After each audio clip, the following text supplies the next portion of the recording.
Morning दोस्तों, शुरू करते हैं पार्ट 1 चिड़िया का गीत।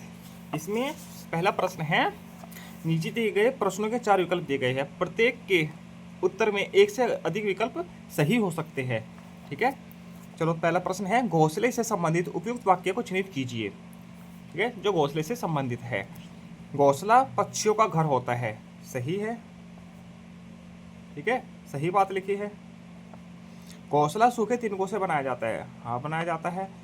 पक्षियों का घोंसला केवल पेड़ों पर होता है, नहीं घरों में भी होता है, तो ये गलत है, हमको सही लगाना है बस। ठीक है, कुछ पक्षियों का घोंसला हमारे घरों में भी होता है, ये सही है। दूसरा, कविता ने अंडे कविता में अंडे जैसा था आकार का प्रयोग निम्नलिखित में से किसके लिए किया गया है? घर के लिए किया गया है। ठीक है, जो छोटा बच्चा था चिड़िया का, उसका घर कैसा था? अंडे जैसा। ठीक है, तब मैं यही समझती थी बस इतना सा ही है संसार। इस पंक्ति में इतना सा का क्या मतलब है? इतना सा मतलब कि बहुत छोटा। ठीक, अब प्रश्न संख्या 2, नीचे दी गई कविता की पंक्तियों का मिलान करके नीचे दी गई उपयुक्त पंक्तियों से मिलान कीजिए। अब इसे मिलान कर लीजिए। फिर मेरा घर बना घोंसला, सूखे तिनकों से तैयार, तब मैं ये समझती थी बस इतना सा ही है संसार। इसका ही आएगा। इसको इससे मिला दीजिए, इसको इससे मिला दीजिए, इसको इससे और इसको इससे, इस प्रकार से इनका मिलान हो जाएगा। ठीक, अब आगे सोचिए और लिखिए। सोचना है और लिखना है। आगे ये प्रश्न दिए गए हैं, चिड़िया को यह संसार कब कब छोटा लगा? कब कब लगा है? जब वह अंडे के अंदर थी। ठीक है, जब उसका घोंसला बन रहा था, तिनकों से बन रहा था ना, तब उसको संसार बहुत छोटा लगा है जब वह सिर्फ पेड़ की शाखाओं पर बैठती थी। ठीक है, उड़ती नहीं थी, घोंसले से निकलकर पेड़ की शाखाओं पर बैठ जाती थी। ठीक है, तब तब उसको संसार बहुत छोटा लगा है। ठीक है, खुले आसमान में उड़ते समय चिड़िया ने क्या क्या देखा होगा जिससे उससे लगा कि संसार बहुत बड़ा है? तो उसने आसमान में उड़ के क्या देखा है? नदी, पहाड़, घर, तालाब, सड़कें, पार्क, बस, कार, बहुत चीज़ें देखी होगी। उसको लगा तो बहुत छोटी छोटी दिखाई दे रही है और ये संसार बहुत बड़ा है। उड़े जा रही थी वह। ठीक है, प्राय सुबह शाम पक्षियों की चकचकाहट सुनाई देती है। ऐसा क्यों? क्योंकि पक्षी सुबह शाम को अपने खाने की तलाश में निकलते हैं, इसलिए। आगे चलते हैं। आगे प्रश्न है, चित्रों की भाषा। ठीक है, इसमें चित्र दिया गया है, इस चित्र को लेके पंक्ति में ये लाइन दी गई है। ठीक है, कविता में, सॉरी। ठीक है, और इस चित्र को लेके कविता में ये लाइन दी गई है, सबसे पहले मेरे घर का अंडे जैसा था आकार, तब मैं यही समझती थी बस इतना सा ही है संसार। ठीक है, इसके बाद ये अनुभव और कल्पना के प्रश्न है, बच्चों से आप पूछोगे और वो उत्तर मौखिक रूप से इनका देंगे। ठीक है, आगे है आकार आकार प्रकार। ठीक, कविता में अंडे जैसा था आकार का उल्लेख है। नीचे दिए कुछ चित्र दिए गए हैं, इनका आकार बताना है। ठीक है, शिक्षक उनकी सहायता करेंगे बच्चों की। इसका आकार कैसा है? गोल। ये है वर्ग, गोला है ये, इसको वृत्त भी बोलते हैं। ठीक है, ये आयत, यह है त्रिभुज। कक्षा 3 में पढ़ा दिया जाता है ये आकृतियाँ। ठीक है, तो अब भी आपको आनी चाहिए। अब ये भाषा की बात। ठीक है, इसमें ये देखो, ये उपसर्ग दे रखा है। ठीक है, उपसर्ग सु, इसमें कुमार लगाया तो क्या बन गया? सुकुमार। ठीक है, सुकुमार किसको बोलते हैं? कोमल अंगों वाला। ठीक है, इसी प्रकार से सुयोग्य, तो क्या बनेगा? सुयोग्य। सुयोग्य किसको बोलते हैं? काबिल व्यक्ति को। ठीक है, सुयश, सुयश मतलब सुयश लिख दिया हमने, तो अच्छे कर्मों वाला व्यक्ति कहलाता है। सुकर्म, सुकर्म बन गया, तो इसका है अच्छे कर्म वाला व्यक्ति। सुवास, सुवास मतलब वश में रहने वाला व्यक्ति। ठीक है, सुदर्शन, ठीक है, मतलब अच्छे दर्शन वाला व्यक्ति। ठीक है, आगे चलते हैं। प्रश्न संख्या 2 है, नीचे दिए गए वाक्यों में कुछ रिक्त स्थान है और कुछ शब्द रेखांकित किए गए हैं। उन शब्दों से वाक्यों को पूरा करना है जो रेखांकित शब्द है, इनका विपरीत अर्थ लिखना है। ठीक है, सूखा, सूखा क्या होगा? गीला। दिल्ली मेरे घर के है लेकिन गुवाहाटी पास है, तो दिल्ली क्या है?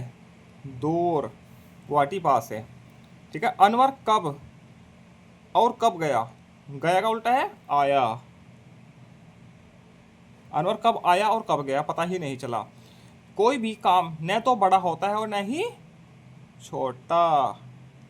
इस प्रकार से इसको कर लेंगे। आइए अब एक रोचक संवाद पढ़ते हैं। इस संवाद है ये बच्चे आप खुद पढ़ लीजिएगा। ठीक, अब आगे है। अब नीचे दिए गए शब्दों से वाक्य बनाकर सलमा की सहायता कीजिए। ये शब्द है, इनसे वाक्य बनाकर सलमा की सहायता करनी है। इतना सा बच्चा हंस रहा है।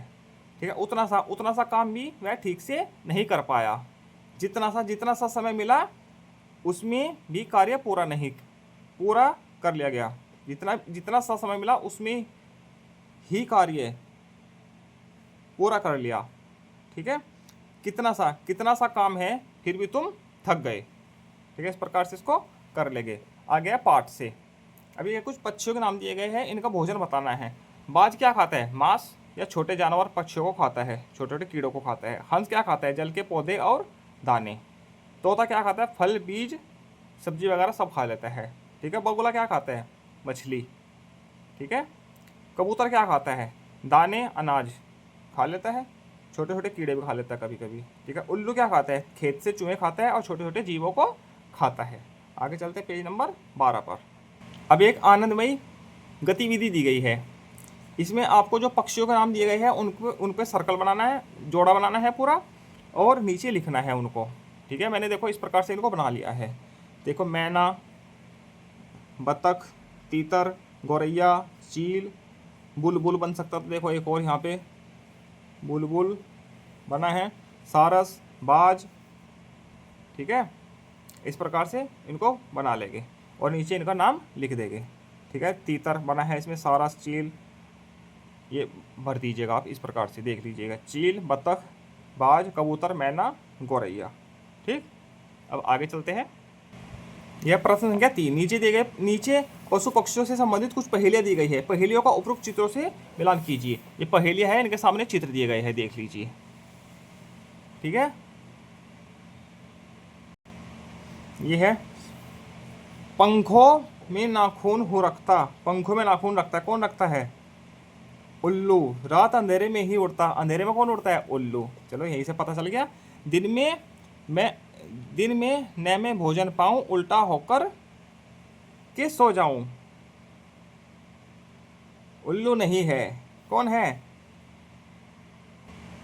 चमगादड़ है। उल्लू नहीं है, चमगादड़ पे निशान लगा दिया। पत्तों जैसा उसका रंग, पत्तों जैसा मतलब कि हरा रंग है उसका। कुतर कुतर खाने का ढंग, घरों में भी पाला जाता, नाम बताओ उसका ज्ञाता। कौन है? तोता। ये रहा तोता नीचे। पैरट लगा दिया निशान। नीड नहीं वह कभी बनाता। नीड मतलब कि घोंसला बनाती, कौन बनाती? चील। बागों की रानी कहलाती, काला रंग है उसका भैया। चील काली होती है तो चील पे लगा दीजिए निशान। ठीक, चील पे लगा दिया। और चौथा बचा है, दिन भर सूरत नहीं दिखाता। दिन भर तो उल्लू नहीं दिखाता सूरत, इसका उल्लू से मिलान कर दीजिए ऐसे। ठीक, अब आगे नीचे कुछ रोचक और चुनौतीपूर्ण पहेलियां दी गई है, शीघ्रता से उसका उत्तर दीजिए। परिवार हरा हम भी हरे, एक थैली में 3-4 भरे। परिवार हरा है और हम भी हरे हैं, कौन है? मटर। एक थैली में 3-4 होती है, 7-8 तक भी होती है। ठीक है, एक लाठी की अजब कहानी, उसके भीतर मीठा पानी। एक लाठी है, लाठी क्या है? मीठा पानी किसमें होता है? गन्ने में, गन्ना। एक पक्षी ऐसा जिसकी दुम पर पैसा। किसकी दुम पर पैसा दिखता है? सिक्के से दिखते हैं, किसके? मोर के पंख दिखते हैं। ठीक है, लाल डिबिया पीले खाने, लाल डिबिया पीले खाने, भीतर रखे मोती के दाने। लाल डिबिया पीले खाने। अनार। जाती हूं मैं हर जगह पर हिलती नहीं किसी भी तरह, कौन नहीं हिलती? सड़क।